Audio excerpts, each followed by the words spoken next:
Hello my dear all student, কেমন আছো তোমরা? আশা করছি ভালো আছো, সুস্থ আছো। আজকে আমরা ক্লাস 6-এর 2024 রায়ো মার্টিন প্রশ্ন বিচিত্রা বইয়ের আজকে আমরা 6 নং স্কুল করব। তোমরা পেয়ে যাবে পৃষ্ঠা নং 134 পৃষ্ঠা পেয়ে যাবে।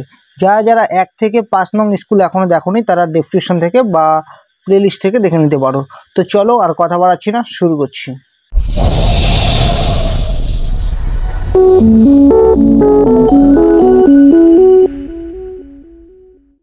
একের দাগে আছে নিচের প্রশ্নগুলির উত্তর দাও। রোমান সংখ্যা 1-এ আছে সামান্য ভগ্নাংশে প্রকাশ করো। 2.82 এর মাথায় পৌনঃপুনিক আছে। এটাকে আমাদের সামান্য ভগ্নাংশে প্রকাশ করতে বলেছে। সামান্য ভগ্নাংশ মানে কি? এটাকে আমরা লব বাই হর আকারে প্রকাশ করব। ঠিক আছে, তো আমি প্রশ্নটা তুলে নিচ্ছি। তো দেখো, আমি প্রশ্নটা তুলে নিয়েছি। 2.82 পৌনঃপুনিককে সামান্য ভগ্নাংশে পাবো সমান সমান। প্রথমে আমরা এই দশমিক বিন্দু এবং পৌনঃপুনিক ছাড়া পুরো সংখ্যাটাকে লিখব। তো আমি লিখে নিলাম দশমিক এবং পৌনঃপুনিক ছাড়া পুরো সংখ্যাটা লিখে নিলাম। সেটা থেকে আমাদের মাইনাস করতে হবে পৌনঃপুনিক ছাড়া যে সংখ্যাটা আছে সেটাকে আমাদের মাইনাস করতে হবে। তাহলে পৌনঃপুনিক ছাড়া সংখ্যাটা কি আছে? 28 আছে, তো এটাকে আমাদের এখানে মাইনাস করতে হবে। বাই আমাদের এবার দেখতে হবে যে দশমিকের পরে কতগুলো সংখ্যার মাথায় পৌনঃপুনিক আছে। তো আমরা দেখতে পাচ্ছি দশমিকের পরে একটা সংখ্যার মাথায় পৌনঃপুনিক আছে, মানে যতগুলো সংখ্যার মাথায় পৌনঃপুনিক থাকবে ততগুলো 9 লিখতে হবে। তো একটা সংখ্যার মাথায় আছে তাই আমরা একটা 9 লিখব। আবার দশমিকের পরে কি বললাম? দশমিকের পরে এবং পৌনঃপুনিকের আগে পৌনঃপুনিক ছাড়া যতগুলো সংখ্যা থাকবে ততগুলো শূন্য দিতে হবে। তো এখানে একটা সংখ্যা আছে, তো আমরা এখানে একটা শূন্য লিখব। আবার এবার আমরা বিয়োগ করে দেবো। 282 থেকে আমরা 28 মাইনাস করে দেবো। তাহলে 12 থেকে 8 বিয়োগ করলে আসবে 4, হাতে থাকবে 1, একটা এখানে ঢুকে যাবে, 3 হয়ে যাবে। তাহলে 8-এর থেকে 3 চলে গেলে হবে 5, আর এখানে হবে 2, আর নিচে হবে 90। তো আমরা কাটাকাটি করব। তো 2 দিয়ে কাটছি, হবে 45, আর 2 দিয়ে যদি এখানে কাটি 2 × 2, 2 × 2 = 4, 7 × 2 = 14। এরপর কিন্তু আর কাটাকাটি যাবে না, তাহলে হবে 127/45। তো আমরা এটাকে সামান্য ভগ্নাংশে নিয়ে এলাম। 2-এর দাগে আছে মান নির্ণয় করো। তো আমি প্রশ্নটা তুলে নিচ্ছি। তো দেখো, আমি প্রশ্নটা তুলে নিয়েছি। 800 এর 5% সমান সমান, এখানে আমরা 800 লিখব। এর মানে হলো গুণ, 5% মানে কি? 5/100। তো আমরা 100 দিয়ে কেটে দেবো। 100 দিয়ে 800কে কাটলে হবে 8, আর 8 আর 5 গুণ করে দেবো হবে 40। তাহলে এটার অ্যান্সার আসবে 40। 3-এর দাগে আছে ত্রিভুজাকার ভূমি বিশিষ্ট প্রিজমের তল সংখ্যা লেখো। আমরা জানি ত্রিভুজাকার ভূমি বিশিষ্ট প্রিজমের তল সংখ্যা হলো 5টি। তো দেখো, আমি লিখে নিয়েছি ত্রিভুজাকার ভূমি বিশিষ্ট প্রিজমের তল সংখ্যা 5টি। 4-এর দাগে আছে শূন্যস্থান পূরণ করো। 2টি বা তার বেশি সংখ্যা দিয়ে বিভাজ্য ক্ষুদ্রতম সংখ্যা পেতে হলে সেই সংখ্যাগুলোর আমরা কি খুঁজি? সেই সংখ্যাগুলোর আমরা লসাগু খুঁজি। তো আমি এখানে লিখে দিচ্ছি যে লসাগু খুঁজি। 5-এর দাগে আছে প্রদত্ত এক্স, ওয়াই ও জেড 3টি বিন্দুকে কি বলে? দেখো, এখানে এক্স বিন্দু আছে, এখানে ওয়াই এবং এখানে জেড বিন্দু আছে, এবং এই 3টা বিন্দু একটি সরলরেখার ওপর অবস্থিত। তো আমরা জানি যে 3 বা তার বেশি যদি কোনো বিন্দু একটি সরলরেখার ওপর অবস্থিত হয় তাহলে সেটাকে আমরা কি বলি? সমরেখ বিন্দু। তাহলে আমরা এখানে এক্স, ওয়াই ও জেড এই বিন্দু 3টিকে কি বলবো? সমরেখ বিন্দু। তো আমি এখানে লিখে দিচ্ছি সমরেখ বিন্দু। 2-এর দাগে আছে যে কোনো 4টি প্রশ্নের উত্তর দাও। তো আমি এখানে সবগুলো করে দেবো। রোমান সংখ্যা 1-এ আছে গোপালদার চায়ের দোকানে রোজ 55 লিটার দুধ লাগে। 1 সপ্তাহে গোপালদা কত কিলোলিটার দুধ নেন? এখানে বলে দিয়েছে যে গোপালদার চায়ের দোকানে রোজ মানে প্রতিদিন 55 লিটার দুধ লাগে। তাহলে 1 সপ্তাহ মানে 7 দিনে কতটুকু দুধ লাগবে সেটা আমরা প্রথম বের করে নেব, তারপর সেটাকে আমরা কিলোলিটারে আনবো। ঠিক আছে, তো লিখে নিচ্ছি গোপালদার চায়ের দোকানে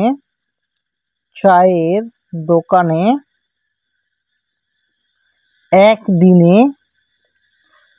দুধ লাগে সমান সমান 55 লিটার। যেহেতু বলেছে রোজ মানে প্রতিদিনই 55 লিটার দুধ লাগে।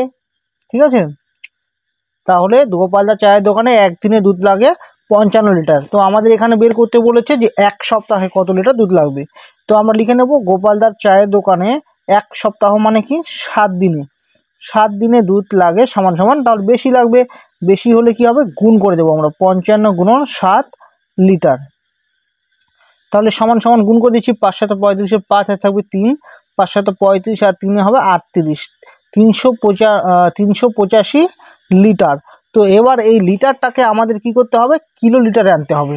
তো লিটার থেকে কিলো লিটারে আনতে গেলে এটাকে আমাদের 1000 দিয়ে ভাগ করতে হবে। তাহলে ভাগ 1000 এত, এবার কি লিখবো, কিলো লিটার সমান সমান, দেখো ভাগটা আমরা ভাগ করব না, আমরা শর্টকাটে মানে কিভাবে করতে হয় সেটা বুঝে নেব। দেখো 385/1000 আছে, এখানে শূন্য কটা আছে, 3টা শূন্য আছে, তাহলে আমাদের 3 ঘর আগে মানে ডান দিক থেকে গুনে আসতে হবে, ডান দিক থেকে বাঁ দিকে গুনে আসতে হবে। যেহেতু এখানে 3টা শূন্য আছে, 1 2 3, 3 ঘর আগে দশমিক হবে। এখানে যদি 4টা শূন্য থাকতো তাহলে 4 ঘর আগে দশমিক হতো, ঠিক আছে। তো তাহলে কোথায় হবে শূন্যটা, দশমিকটা কোথায় হবে, 1 2 3, 3 ঘর আগে, তার মানে এখানে দশমিক হবে। তো এখানে একটা তোমরা শূন্য দিয়ে দেবে, তাহলে হয়ে যাচ্ছে 0.385 কিলো লিটার। 2 দাগে আছে 55 মিটার লম্বা বাঁশের 11 মিটার কাদা ও জলের নিচে আছে, বাঁশটির শতকরা কত অংশ কাদা ও জলের ওপরে আছে। তো দেখো বাঁশটা লম্বা বলে দিয়েছে যে 55 মিটার, মানে পুরো বাঁশটা লম্বা হলো 55 মিটার। এবার এই 55 মিটার বাঁশের 11 মিটার কাদা, ধরে নাও এখান থেকে এইটুকু হলো 11 মিটার, এটা কাদা ও জলের নিচে আছে, ঠিক আছে। তাহলে কাদা ও জলের ওপরে কতটুকু আছে সেটা আমরা প্রথমে বের করে নেব, তারপর আমরা বাঁশটির শতকরা কত অংশ কাদা ও জলের ওপরে আছে সেটা বের করে নেব। তো লিখে নিচ্ছি, সমগ্র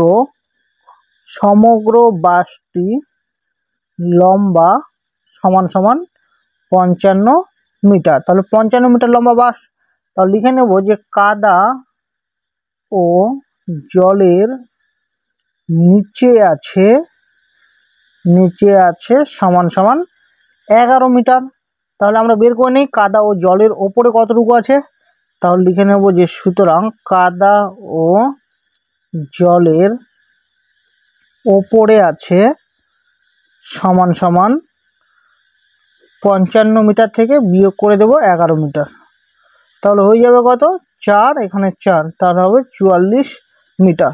তো আমাদের জানতে চেয়েছে যে বাঁশটির শতকরা মানে 100তে শতকরা কত অংশ কাদা ও জলের ওপরে আছে। তাহলে আমরা লিখে নেব যে সুতরাং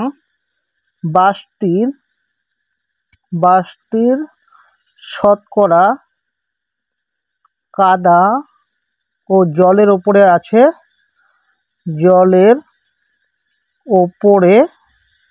আছে, সমান সমান, তাহলে দেখো 55 মিটার লম্বা বাঁশ, তার মধ্যে কাদা ও জলের ওপরে আছে 44 মিটার। তাহলে যেহেতু আমাদের শতকরা বলেছে, শতকরা বললে সবসময় সেটাকে 100 দিয়ে গুণ করে দেবে। তাহলে এত পার্সেন্ট মানে ক্যালকুলেশন করার পর যেটা আসবে তত পার্সেন্ট কাদা ও জলের ওপরে আছে। তো আমরা কাটবো, 11 দিয়ে কেটে দিচ্ছি, 4 11 44, 5 11 55, 5 দিয়ে কেটে দিচ্ছি, হবে 20। তাহলে গুণ করে দিলে আসবে 4 20 কত হবে, 80, 80%। তাহলে বাঁশটির শতকরা কাদা ও জলের ওপরে আছে 80%। 3 দাগে আছে দুটি সংখ্যার লসাগু ও গসাগু যথাক্রমে 2175 এবং 145। যদি একটি সংখ্যা 725 হয় তাহলে অপর সংখ্যাটি কত। তো এখানে দেওয়া আছে সংখ্যা দুটির লসাগু দেওয়া আছে, গসাগু দেওয়া আছে এবং একটি সংখ্যা দেওয়া আছে। আমাদের বের করতে বলেছে অপর সংখ্যাটি। তো আমরা প্রথমে যা যা দেওয়া আছে সেটাকে প্রথমে লিখে নেব। তো দেখো এখানে যা যা দেওয়া ছিল আমি লিখে নিয়েছি। তো আমাদের বের করতে বলেছে অপর সংখ্যাটি কত, তাই তো। তো আমরা লিখে নেব, ধরি কমা, অপর সংখ্যাটি হলো সমান সমান x ধরে নেব, ঠিক আছে। তাহলে সুতরাং দিয়ে আমরা এখন সূত্রটা লিখে নেব। লিখে নেব যে আমরা একটা সূত্র জানি। কি সূত্র জানি? আমরা জানি যে সংখ্যা দুটির গুণফল সমান সমান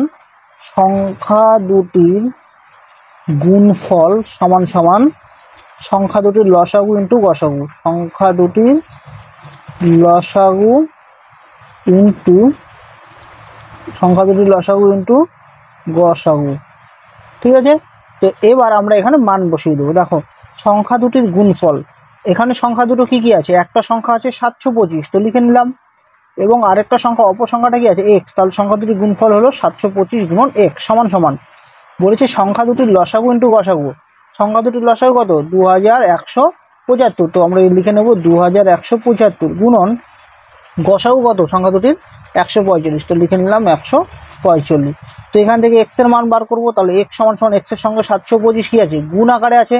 তাহলে সমান সমান ওপাশে গেলে ভাগ হয়ে যাবে। তাহলে 2175 গুণন 145 বাই 725। তো আমরা এবার কি করব, কাটাকাটি করব। তো দেখো আমরা যদি 145 দিয়ে 725কে ভাগ করি তাহলে হবে 5। এবার এই 5 দিয়ে আমরা এটাকে কেটে দেবো। তাহলে 4 5 20 হয়ে যাবে 17 হয়ে যাবে, 3 5 15 16 17 2 মানে 25 হয়ে যাবে। তাহলে 5 5 25। তাহলে বা x সমান সমান হয়ে যাবে 435। তাহলে x মানে কি ধরেছিলাম, x মানে ধরেছিলাম অপর সংখ্যাটি। তাহলে আমরা এখন লিখে নেব যে সুতরাং অপর সংখ্যাটি হলো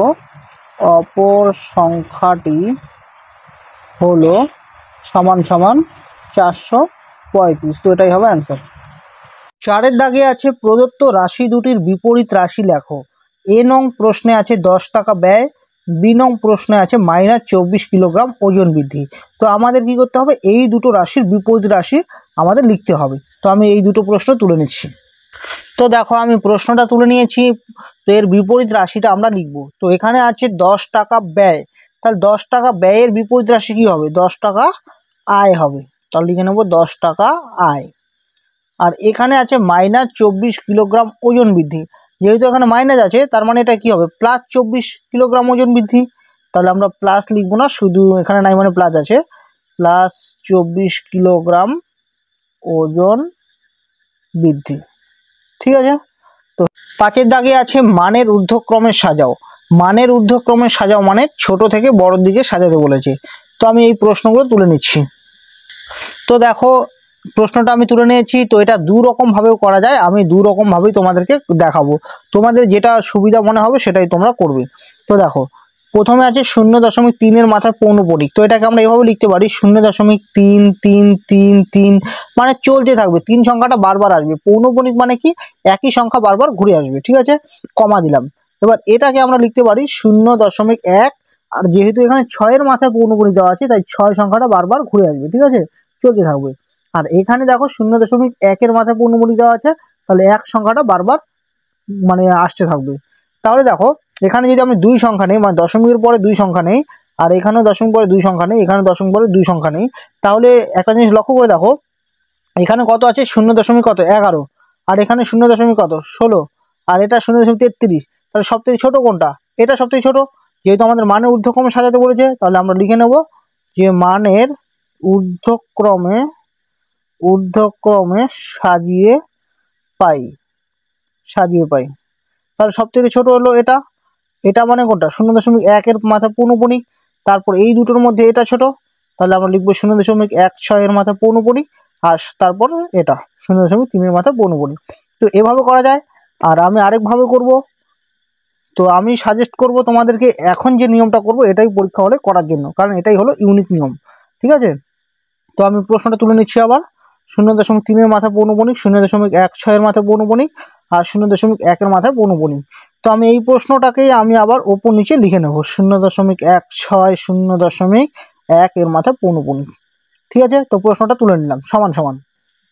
তো আমাদের প্রথমে এখানে পৌনঃপুনিক তুলতে হবে। পৌনঃপুনিক তোলার জন্য আমরা নিয়মটা জানি যে প্রথমে দশমিক বিন্দু এবং পৌনঃপুনিক ছাড়া সংখ্যাটা লিখতে হবে। তাহলে কত আছে 0.3, তো 0 লিখতে হবে না, তাহলে খালি 3 লিখবো, বাই এখানে যেহেতু দশমিকের পরে একটা সংখ্যার মাথা পৌনঃপুনিক আছে তাই একটা 9 হবে। ঠিক আছে, একই রকমভাবে এখানেও আমরা পৌনঃপুনিক তুলব।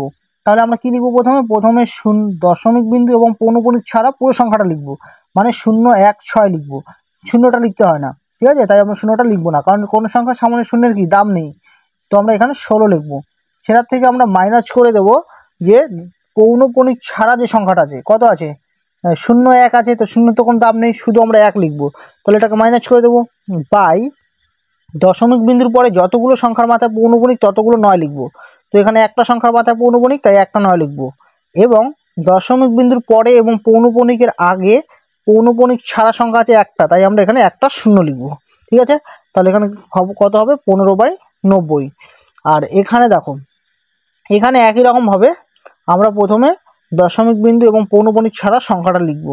তাহলে 1 লিখে নিলাম, বাই দশমিক বিন্দুর পরে একটা সংখ্যার মাথায় পৌনঃপুনিক আছে তাই আমরা একটা 9 লিখবো, আর কিছু নেই। তো এবার আমরা কাটাকাটি করব, যেখানে যেখানে কাটাকাটি যাবে সেখানে সেখানে কাটাকাটি করব।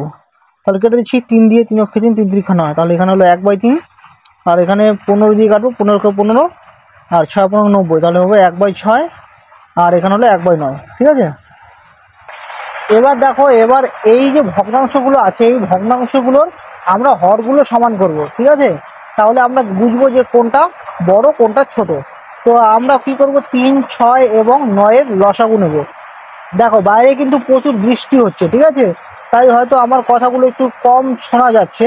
তো কোনোভাবে ম্যানেজ করে নিও, কারণ বৃষ্টি হলে আর কি করা যাবে, তোমাদের তো পরীক্ষা চলে আসছে, এখন তো তোমাদেরকে এটা দিতেই হবে, তাই না। তাই আমি এখানে করছি, বৃষ্টির মধ্যেও করছি। দেখো প্রথমে আমরা 3 দিয়ে ভাগ করে নেবো, 3 অক্ষে 3, 3 দুগুণে 6, 3 3 9। এরপর আর ভাগ যাবে না, সবগুলো গুণ করে দেবো। 3 অক্ষে 3, 3 দুগুণে 6, 3 6 18, তাই তো। তাহলে এখানে 18 হবে লসাগু। তাহলে 18 হলে এবার এখানে কত দিয়ে গুণ করলে 18 হবে বলো তো। এখানে 6 দিয়ে গুণ করে, তাহলে এখানেও আমাদের 6 গুণ করতে হবে। আর এখানে কত গুণ করতে হবে, 3, এখানেও 3 গুণ করতে হবে। আর এখানে কত গুণ করলে 18 আসবে, 2, এখানেও আমাদের 2 গুণ করতে হবে। তাহলে উপরে হলো 6 কে 6 আর নিচে হলো 18, আর এখানে হলো 3/18, আর এখানে হলো 2/18। তাহলে দেখো 18 ভাগের মধ্যে 2 ভাগ, মানে এটা সব থেকে ছোট। আর এটা 18 ভাগের মধ্যে 3 ভাগ, আর 18 মধ্যে 6। তাহলে আমরা লিখবো যে সুতরাং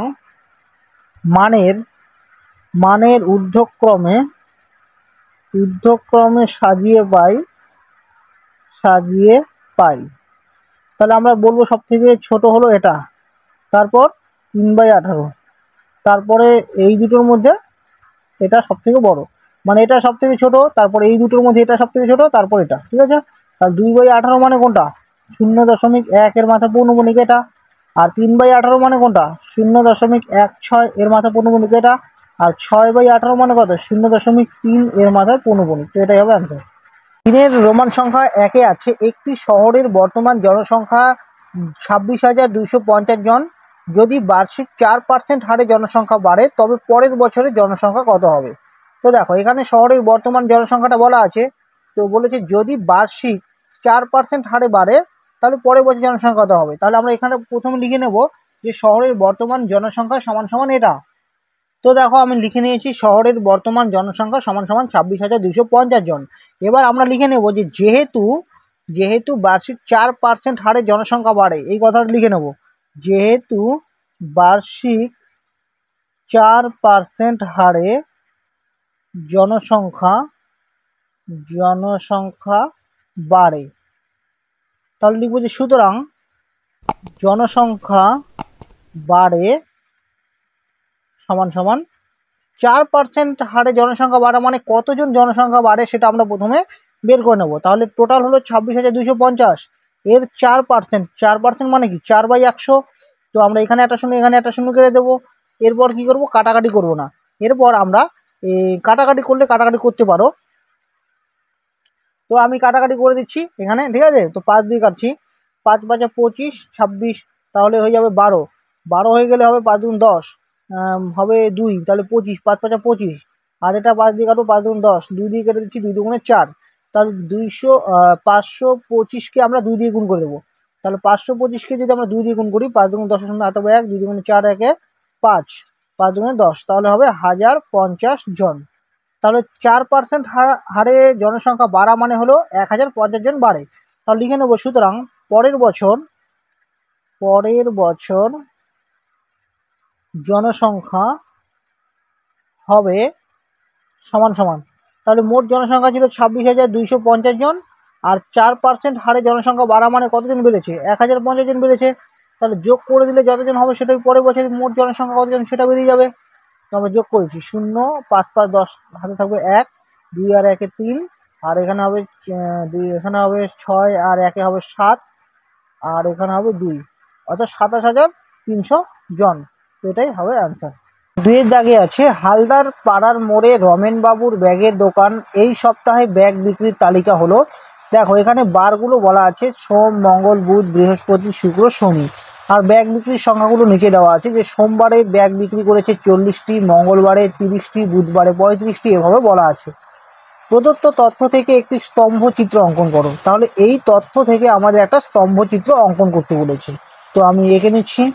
তো দেখো আমি এখানে একটা স্তম্ভ চিত্র এঁকে নিয়েছি, যেখানে আমি এই অনুভূমিক দিকে আমি নিয়েছি বারগুলো নিয়েছি, সোম মঙ্গল বুধ বৃহস্পতি শুক্র শনি, এই দিকে বারগুলো নিয়েছি। আর উল্লম্ব দিকে আমি নিয়েছি ব্যাগ বিক্রির সংখ্যা, এখান থেকে এখানে মানে এক ঘর মানে আমরা নিয়েছি 5টি ব্যাগ বিক্রির সংখ্যা, আর 2 ঘর মানে 10টি। ঠিক আছে, তাহলে 5, 10, 15, 20 এইরকমভাবে আমরা এখানে ব্যাগ বিক্রির সংখ্যাগুলো নিয়েছি। এবার আমরা দেখব যে সোমবারে কতগুলো ব্যাগ বিক্রি হয়েছে। তো দেখো সোমবারে এখানে দেওয়া আছে যে 40টি ব্যাগ বিক্রি হয়েছে। তো আমরা এখানে সোমবারে 40টি মানে কি এই সোজাসুজি হবে, এখানে হবে 40, তাই তো এখানে 40টি দেওয়া আছে। তাহলে এখানে আমরা লিখব যে 40টি সোমবারে ব্যাগ বিক্রি হয়েছে। তাহলে আমরা এটা আর এটা যোগ করে দেব, আর স্কেলের সাহায্যে আমরা এখানে একটা স্তম্ভ এঁকে নেব। তো দেখো আমি এখানে স্তম্ভটা এঁকে নিচ্ছি।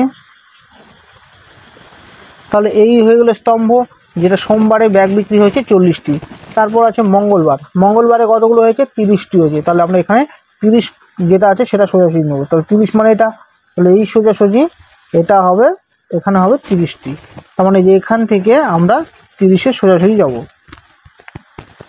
তো 30-এর সোজাসুজি নিয়ে নিলাম। এই দেখো 30 এই সোজাসুজি আছে। আবার এটাকে আমরা বাড়িয়ে দেবো, এবার এটা আর এটা যোগ করে দেবো।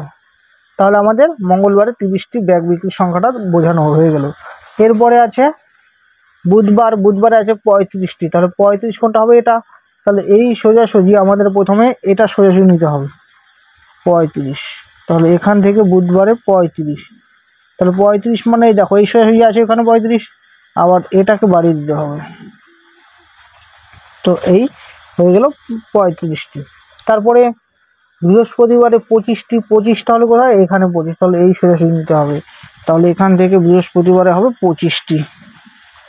তাহলে এই সোজাসুজি দেখো 25 আছে, আবার এটাকে আমরা বাড়িয়ে দেবো, তাহলে যোগ করে দিলাম 25টি। এরপরে দেখো শুক্রবারে আছে 20টি। তাহলে 20 মানে এই 20 এই সোজাসুজি হবে। তাহলে এখানে শুক্রবারে এখানে 20টি আমি বাড়িয়ে দিচ্ছি। তো দেখো 20টি সোজাসুজি আছে। এরপরে কত আছে, এরপরে শনিবারে আছে 30টি। তাহলে 30-এর সোজাসুজি হবে। তাহলে শনিবার এখান থেকে 30 মানে কোনটা, এটা। তাহলে এই সোজাসুজি আমি, তাহলে এখান থেকে 30 মানে এখানে, আবার এই দিকেও আমরা বাড়িয়ে দেবো। তাহলে এই হয়ে গেল 30টি। তো এটা হলো একটা স্তম্ভ চিত্র, এটা একদমই সোজা। যে অনুভূমিক দিকে তোমরা বারগুলো নেবে এবং উল্লম্ব দিকে ব্যাগ বিক্রির সংখ্যা নেবে, আর যতগুলো ব্যাগ বিক্রি হয়েছে তো সেটা সোজাসুজি নিয়ে এটা যোগ করে দেবে। ঠিক আছে।